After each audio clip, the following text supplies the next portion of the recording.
The V12 in the back, petrol of course, and the only tank in the show today fitted with the Christie style suspension. It was probably getting on the limit for what Christie type suspension, which is a suspension involving coil springs let into the side. It's about the limit of what that would stand. It was fitted with return rollers because the track was fairly heavy. You don't normally see return rollers in a Christie tank. The Comet has a crew of 5, that's 3 men in the turret, a driver and a hull machine gunner in the front. And with that gun, it had a 77mm gun, which was nearly as effective as the old 17-pounder that had originally been fitted onto the Sherman Firefly. And with that gun, it could actually go up against a Tiger and take it out. It didn't always work, but it was worth a try. You could do it if you wanted to. The tank's fairly well armoured. It's about 150 odd millimetres thick at the front, same as a Churchill. But it was always very, very popular. It arrived too late to see much action, really.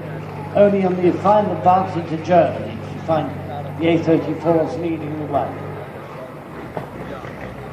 Those of you who can hear that lovely engine note going around, of course the engine is really a derated Spitfire engine. It's the Merlin engine from the Spitfire, derated, put in a tank, and it was called Meteor. And they didn't bother with silencers. If you watch as the tank goes past, there's 2 little fishtail exhausts on the rear, and there's a lovely rumble as it goes around. Makes a very distinctive noise.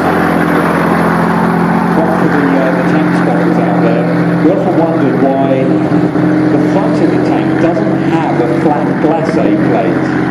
And that was because at the time, tank design, they insisted it had a flat plate at the front to fit the standard Beezer machine gun. So that was in production. They didn't want to change that. They only drop that flat front for fitting that machine gun mount when they come onto the Centurion, even though at the time they knew that sloped armour, not only did it help with the potential for ricochet, by sloping armour on a vehicle, it means you thicken the armour. If there's a tank firing at you, that horizontal round has got more armour to go through if it's going horizontally, and the armour's sloped, than if it's vertical. So it's a way of adding protection without adding weight to the tank.